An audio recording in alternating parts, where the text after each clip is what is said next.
Planet Water Podcast. Hello everybody and welcome to another great episode about water with. Today you see I'm not at Petit Hermitage, I'm at my little place here in Hollywood because it is already 6 p.m. today when we're taping because we have a big time difference because our guests of honors today are down under in Australia. It's very early for them in the morning and we wanted to make sure that somehow we can connect with them in the same time frame. But obviously I have Michael, my co-host, with me as well. And hello, Michael.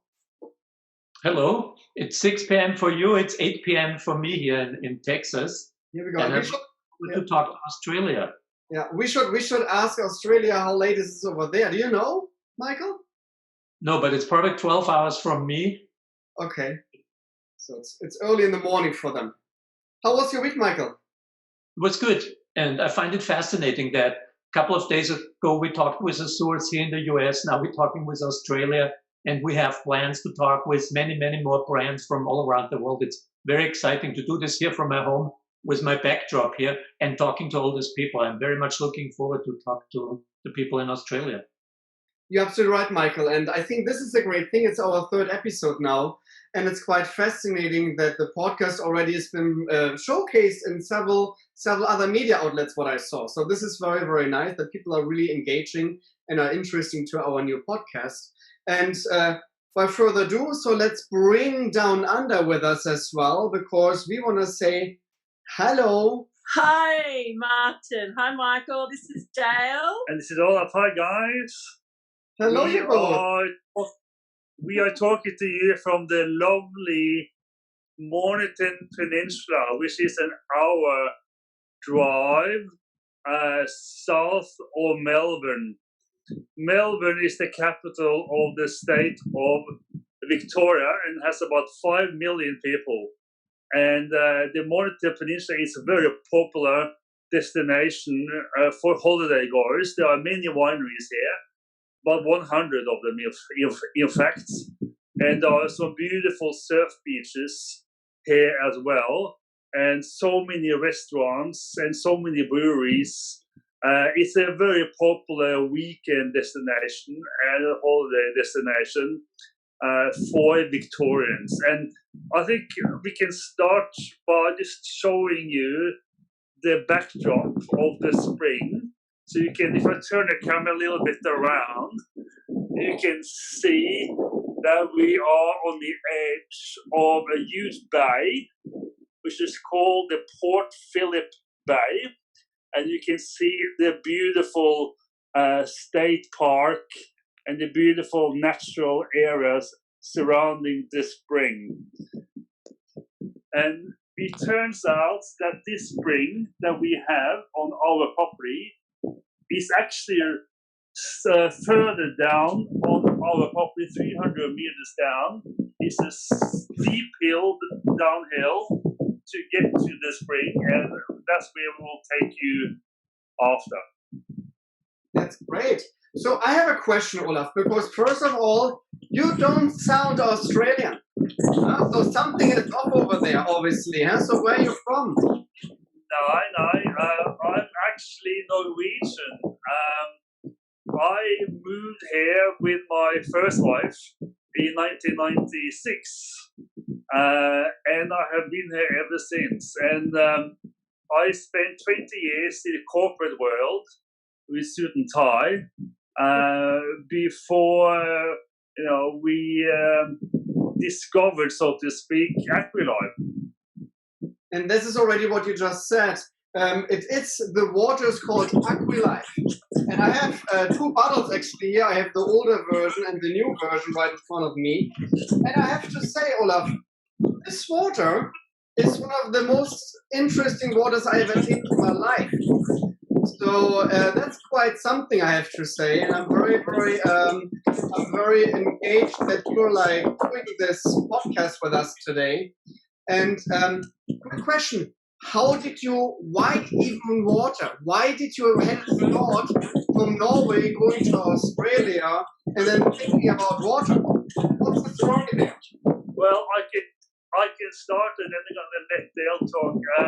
So we purchased a 5-acre holiday property down here, where we are now, 8 years ago.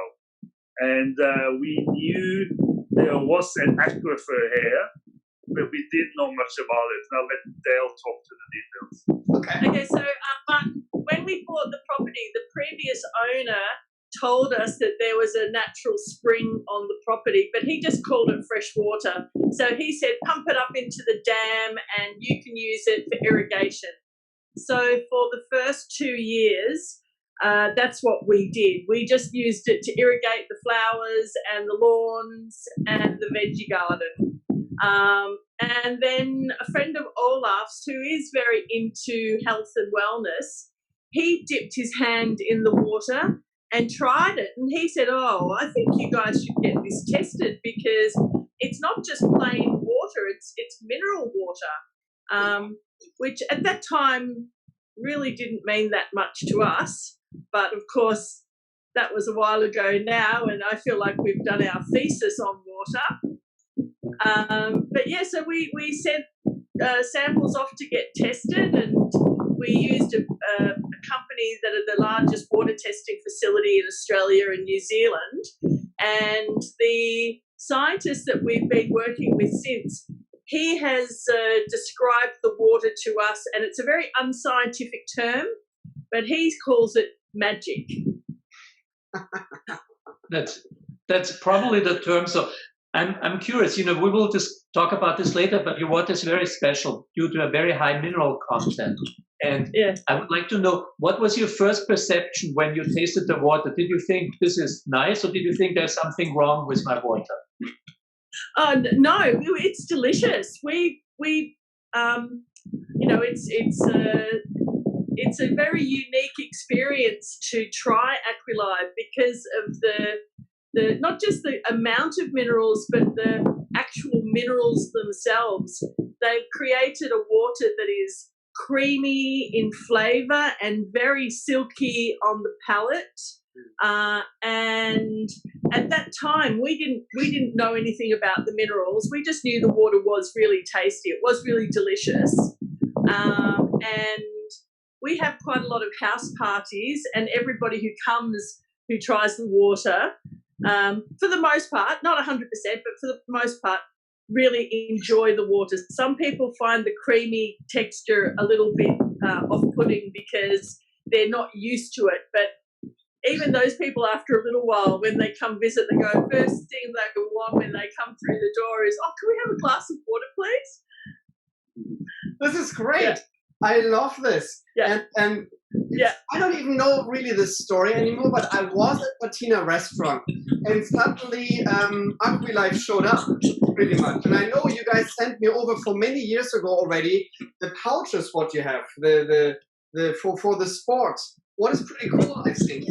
And I tasted the water and I was actually fascinated how crazy this water tastes. It was really, for me, unbelievable and really quite something. And I have to say, like, we're doing the fine water tasting competition. It's coming up in October here in Los Angeles and in West Hollywood, actually, with Mike and myself. And you guys won twice already because your water, and I have to say this as well, I can blind taste your water out right away. So it's one of my favorite waters, what I'm using all the time now for big competitions and tastings, and show it to the media as well, because it's very, very unique. And a lot of people don't believe that, but I'm always thinking like, you said already something about the texture. And I'm always saying like, yeah, the texture is almost like olive oil or like heavy milk or buttermilk. That is like the texture of Aqui-Live. And I never, ever experienced something similar to your water when it comes to texture. So it's quite fascinating. And Michael already mentioned the high TDS level. So what is the TDS level actually?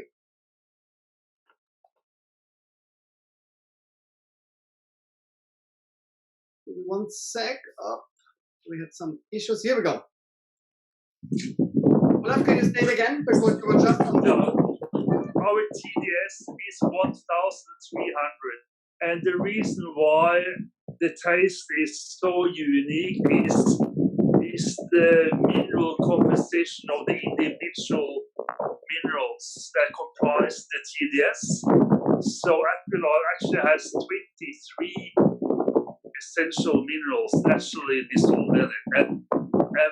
And because the water is so high in magnesium, but also high in silica and bicarbonates, it gives it that silky, smooth mouthfeel. Yeah. Do you know the silica content out of your head? Do you know how much silica is in there actually? Silica? 50? Yeah, I think it's about 60, 65. Yeah. Almost 60, yeah. And magnesium 92. Zinc. Very interesting. Zinc. Not so many waters have a high zinc content. You guys have 390. It's quite fascinating. That's really fascinating. Yeah. It's a fascinating water, and I think what makes it even more special is that it's a still water. We're very much used to having, at least in Germany and Austria, sparkling, naturally carbonated waters that have a very high mineral content. But to find a still water that has that high mineral composition, and also this, as you mentioned, this nice balance is really unique. I think both Martin and I, we're using the word water very often if we talk to journalists and they tell us water is just water, it tastes all the same. And then we tell them, well, we have a surprise for you. You know, try Svalbardi, try Rising Springs, a very low mineral water, and then try this one here. And please tell me water is just water. And most people get it. Most people get it immediately and say, yeah, of course, it tastes very, very good. Yeah. So one of the reasons why our water has such a high TDS is because of the soil that it comes through. So the area we're in is called Red Hill, and it's because the soil is so dark red. So it's a very mineral-rich area. But the water also, it travels around 900 metres. I'm sorry, I can't translate that into feet for your American viewers, but you would know what metres represent. So it travels about 900 metres, but the journey takes around 2,000 years to come to the surface from the source of the water. And the source is called the Paleolithic basement, which is a 600 million year old aquifer. So the water originates from New Zealand.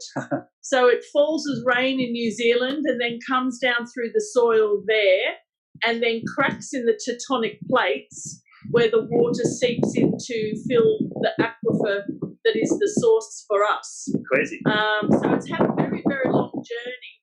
And I think because of the time it spends in the ground and then because of the soil where it comes up, so it's just the pressure of the earth that drives it to the surface. We don't drill or bore for the water. We only harvest overflow. So it's had a continual trip. We're not interrupting its journey.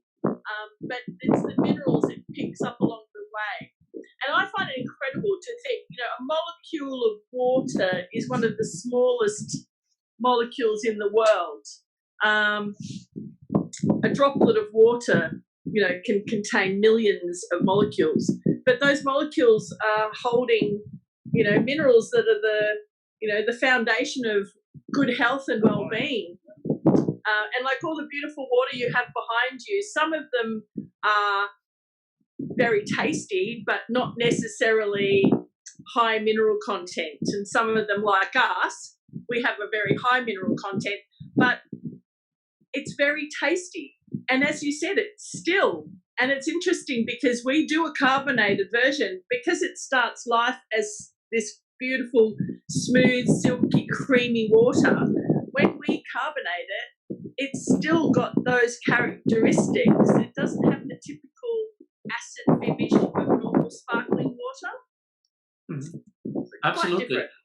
They're very fascinating. I love the story. I wasn't aware. So you're saying it's rain that fell in New Zealand and then it goes through the geology and emerges a new part. And if this was 2,000 years ago, that means no that's lived in New Zealand, which means we have virgin water that's really untouched by mankind. Because New Zealand, as we know, 2,000 years ago was empty. So it's a fascinating story. So our aquifer was formed so long ago that it happened during a time when there was only one single continent on Earth. Right? And the 2,000 years journey is only the journey from the aquifer to the surface, through the ground, 900 meters to the surface. So when I show you the spring and I show you the water overflow, it's so funny to know that water hasn't seen daylight in 2,000 years. at least, because it could have been in the aquifer for millions of years. We don't have a time frame for that. But the geologist told us it's a 2,000-year journey. It's really quite something, I think. And when you put this in perspective, for 2,000 years ago, what Michael just said, obviously untouched by mankind because there was no industrialization or something like this. And to put this again in the perspective, that means Jesus pretty much could have drunk the rainwater. So the water what came down from the sky, that was the same time what we're drinking now in a bottle. And I think that is fascinating for me. And especially what you just said, that the water actually comes from New Zealand, cracks down through the different layers, and then comes up in Australia. It's for me mind-blowing again. Mind-blowing. Yeah, well,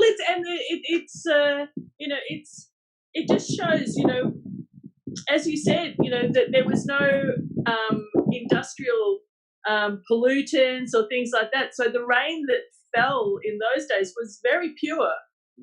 And then soaking through the ground and then coming, however long it spent in the aquifer before it made its journey to the surface. This is water that we can't date how long ago it fell as rain, but when you drink Aqui-Live, you can be fairly certain that you're the first person who's ever consumed it. And Olaf and Dayle now walked down pretty much, or drove down to the spring, because this is the great thing about our podcast. We want to actually showcase the spring. And we really want to showcase that this water right next to me, Aqui-Live, comes from a natural occurring source and is not from a factory. So Olaf, here we go. Let's showcase Aqui-Live. Okay, so now we have made a short car trip from our house to where we have to walk down to the area where our spring is. And I'll turn the camera around from now on so you can see the area, okay? If you turn the camera around, you can see the house up there. That's where we started our interview. And we drove down our road. And this is actually not the spring. This is just our rain dam. But this is the top area of where the spring begins. So what I'll do, I'll walk you down. This is all our private land. And this whole wetland area is on our land only. It's so funny, it's just on our land, not the neighbors, which is quite extraordinary.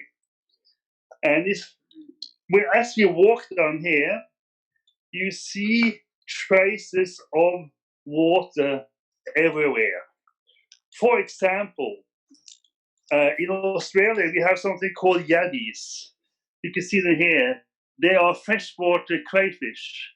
And what they do, they dig down to 3 meters, and they dig out a burrow that fills with water, and that's where they live. And we got thousands of them. And they are so big here because of the water. They're so big that they ride motorcycles. That's what Dayle says.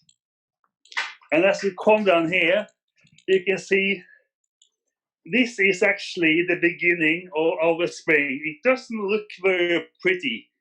And I must tell you, it's not a fountain. a pretty fountain. It's actually a gigantic hole in the ground. It's about 18 meters by 9 meters, and it's about 2 meters deep, 2.5 meters deep, and it fills up in about a week. And if you can see here closely, you can see that's the overflow of the spring. And doesn't look like much, but that's about 20,000 today. Can you see that? Yeah, we can see it. Okay. So let me walk you to the actual spring. And there it's just getting hourglasses. And if you look at this spring, it tells you something you probably don't know, that mineral water with high TDS, when it's in bulk, actually has a color. Mm-hmm. And this water has a green hue to it, which is the high mineral content showing in the water when it's in bulk. Okay?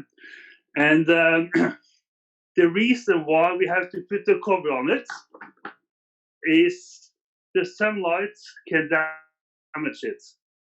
Because the water is so nutrient rich, and because it's so, it's actually a pH of 8.3, natural pH, makes the water, it's actually living water. So if the sun gets to it, things grow, blooms, etc.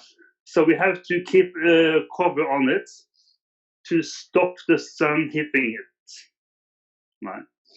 And so that's actually the spring. It's an 80 meter by 9 meter hole, and it's actually an old dried out riverbed. And they say that that's where the crack started so long ago, and that's where we get the source of Aqui-Live from.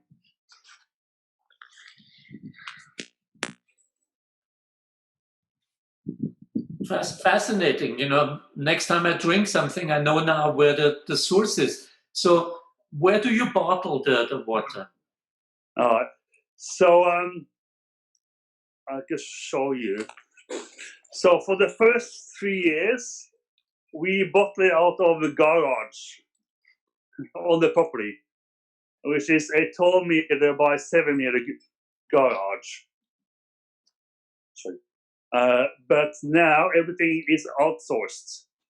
So we have bulk storage tanks next to the house, and we then transport it in big trucks to our contract bottling plant, which is about half an hour away.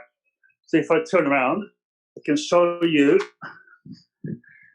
what it looks like. So we got copper pipes going to the bottom, and these copper pipes has a pump to it, and it pumps the water uphill, and it actually pumps it up 300 meters to our stainless steel tanks next to the house.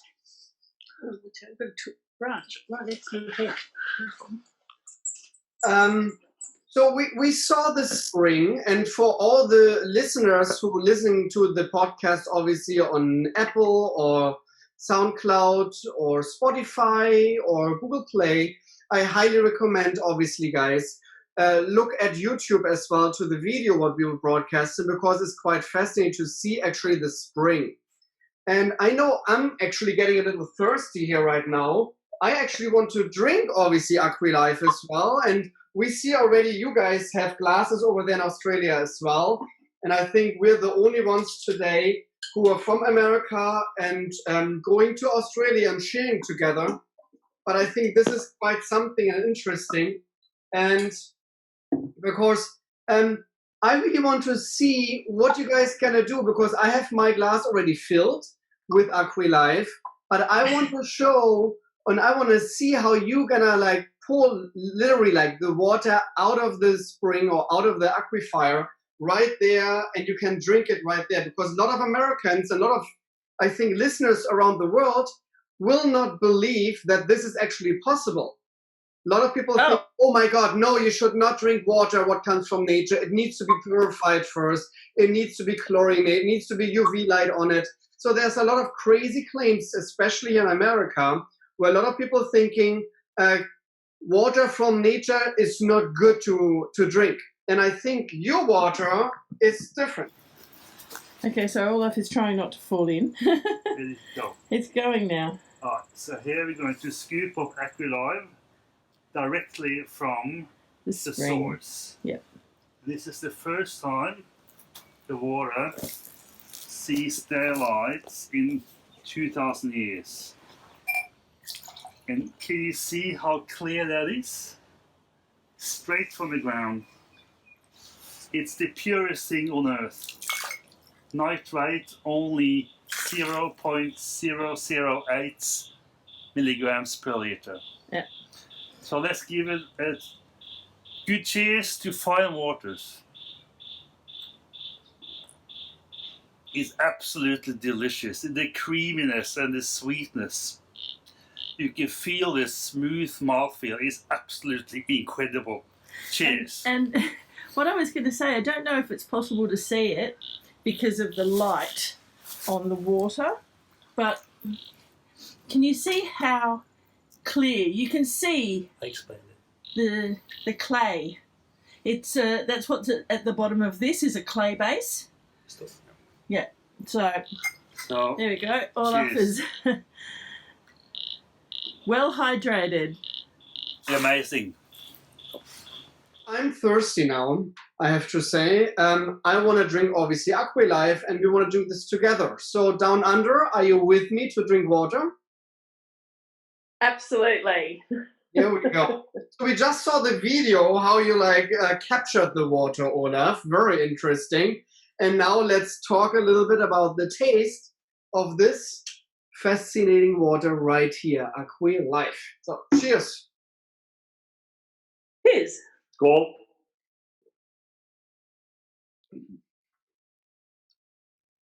And you said it earlier, it is so fascinating, this water, because it has this very heavy, silky, strong mouthfeel. And it's fascinating for me. And again, I cannot stress it enough, guys. You all should try Aqui-Live, because this is something you never, ever experienced before in a water. It's clearly like that. And I tested out several times already. I put myself 5 or 6 or 7 different waters. Then my wife is changing them out that I'm blind tasting, I'm learning and I want to train myself. And all the time, Aqui-Live, I'm always getting right because it's so, so, so fascinating. So again, everybody who wants to taste Aqui-Live, you really should do that. That is a quite fascinating water. So what do you think in Down Under about the water? Delicious. Trying all the adjectives to use towards describing it. It is, you're right. It's such a unique experience to drink Aqui-Live because of the texture. And I describe it to people sometimes like saying how red wine has body in mouth. So Aqui-Live has body. It's really, and it's all because of the minerals. It has a texture. Yeah, yeah, but it's because of the it's the minerals. Sorry. It's fascinating because you're absolutely right. The water has a body. The water has a weight. You suddenly feel the weight of the water, especially if you drink it next to water with a very low mineral content. And I have a bottle here. It's one of your old bottles here. It's the last one, so I'm not going to open it. But I remember many times the unique taste of Aqui-Live. And it's really a singularity. There are very few waters in the world that even getting close to what we have here. So it's really worthwhile. And I think if we talk about the food pairings, it opens up a totally beautiful world of how you can pair this water now with food. It's like the red wine. It totally opens up a new world. And Martin and I have many ideas for the food pairings and matchings. And I think what you just said, Michael, I like this because, and Olaf and Dayle said it as well, like the red wine concept. So this is clearly a water what is heavier, stronger. Like think about a red wine as well. What is like obviously has way more fruit complexity than maybe a light white wine, like a Sauvignon Blanc. So this water is matching perfectly like red wine would match to food. So I can see this on grilled fishes. I can see it on barbecue. I can see it with some grilled shrimps maybe. I can see it with like everything with like a lot of strong, heavy flavors. What are you using in Australia? What kind of cuisine are you pairing with this? Is there something local?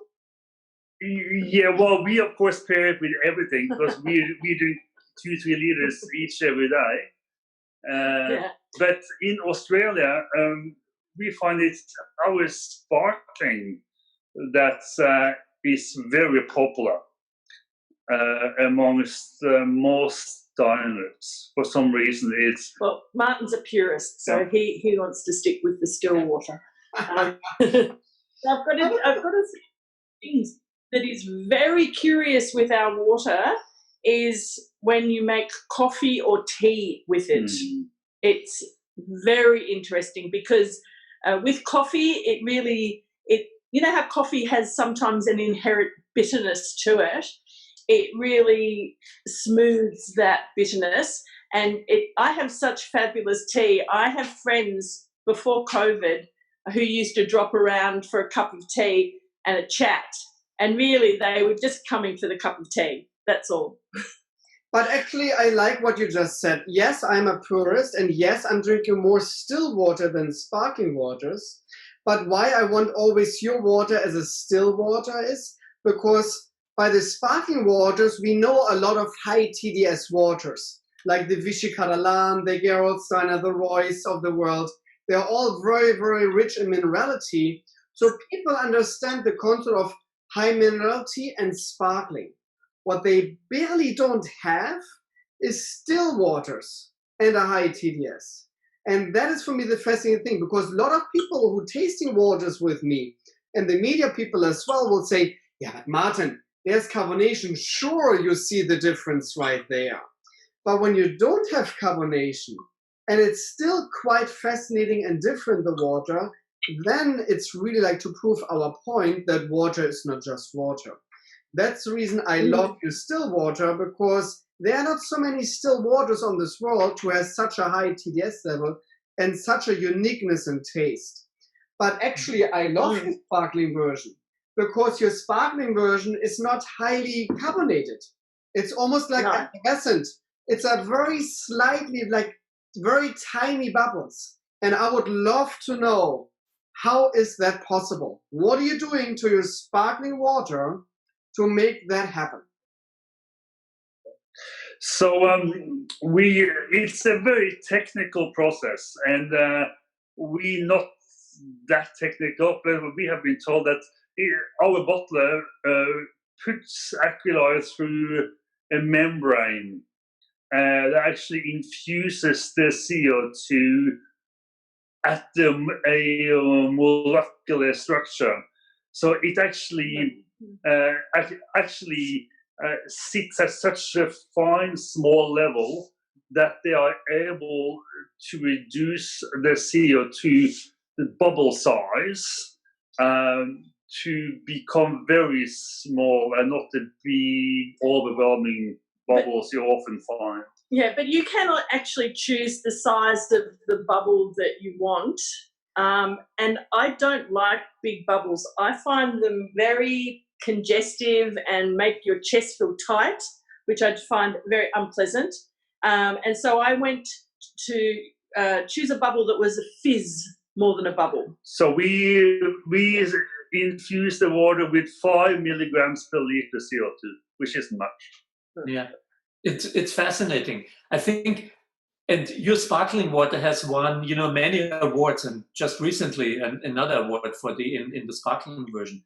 I think the big advantage you have with your water is that you have a lot of minerals in the water, and that minerals allow the CO to latch onto in much smaller bubbles than usual. So that makes it so special, your sparkling water.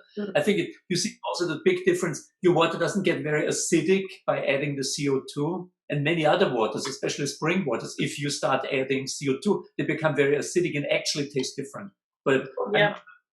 of your sparkling version, the small bubbles makes it, really, really food friendly again with the high. But Martin is absolutely right. Your standout product is really the still water because there are not so many others. If you go to the sparkling version, you have many carbonated waters that have the same level or even higher level. They don't taste quite good, but this doesn't make it unique. In the still version, you're very unique with your 1,300 TDS. Yes. And we, for example, when Martin was asking before about pairing with food, I'm also, because we have the water at our disposal, I'm very lucky in that we can also use water as an ingredient. So when we're doing soups and things like that, so we get the mineral benefit as well as the enjoyment of the food. But our still water definitely goes very well with, as Martin was saying before, things that are hearty, that have strong flavours. So we're coming into winter now, so I know that I'm going to be making more casseroles and more slow-cooked foods, and our still water goes very, very well with those. But it goes beautifully with dessert as well, and with cheese. It goes really well with everything. I mean, water goes with everything, really. Well, our water goes with everything. I just want to say, there are some waters, trust me, you cannot pair them to fishes or like to sashimi or something like that, because they're way too strong in taste. So yes, water is not just water. And I'm going to pour myself again like a little bit water, because again, here in Hollywood, this is pretty warm today, and I'm a little bit sweaty actually. And there's nothing better to obviously hydrate ourselves by a product of nature, and this is definitely the Aqui-Live. So for me, it was fascinating to have you both here on the podcast. I have to come over, and I think Michael agrees with that. We have to come over to Australia. My wife is actually here in the background. She says the whole time, like, when are we going to go? When are we going to go? Obviously, with COVID-19, everything is a little tricky right now, but we're definitely going to make it at one point. And I hope, obviously, that your water will be here in Hollywood or in West Hollywood on the 5th of October to our big water tasting competition. Obviously, you both are invited as well. I know with all the traveling right now, it's maybe a little tricky, but at least we have you in spirit. And we have your water with us here in Hollywood, where your water belongs, because this is clearly superstars. And these are superstars in the water world. And this belongs in Hollywood, because Hollywood, we all know, is the capital of stars. And your water is a star. So again, thank you so much for being here. Michael, you want to say something to that as well? Yeah, again, very good meeting you, for us, showing us your source, and getting to know you. And what's always fascinating for both of us is if we talk with people with passion, because you see our passion, and we love if we see the same passion we have for water on the other side. So yes, hopefully we'll see you very soon in Australia. If not, please try to come, or at least send your water to the Taste Awards in the Hermitage in October of this year. Yeah, so Martin, I actually been secretly communicating with your wife about getting you two over here, and she says maybe next year. But I have this dream that the two of you, when you come, you need to swim in our aquifer. I like that. Can we do the skinny dipping, or do we have to wear clothes for that? We can pump it out afterwards, so yeah, no worries. Will this be a special bottling? Will this be a special bottling of the source Aqui-Live with Martin swimming in it? Special edition. Oh my God. Okay, now we're turning back into the content for over 18. So this is great. Hopefully we don't get flagged by YouTube and all our podcasts. Anyhow, this is Martin Riese, your water sommelier. Thank you so much for being here on our podcast, A Water With, powered by Planet Water. And hopefully I will see you next time. And remind yourself, be thirsty, drink enough water, stay hydrated, and water is not just water. Stay thirsty, guys.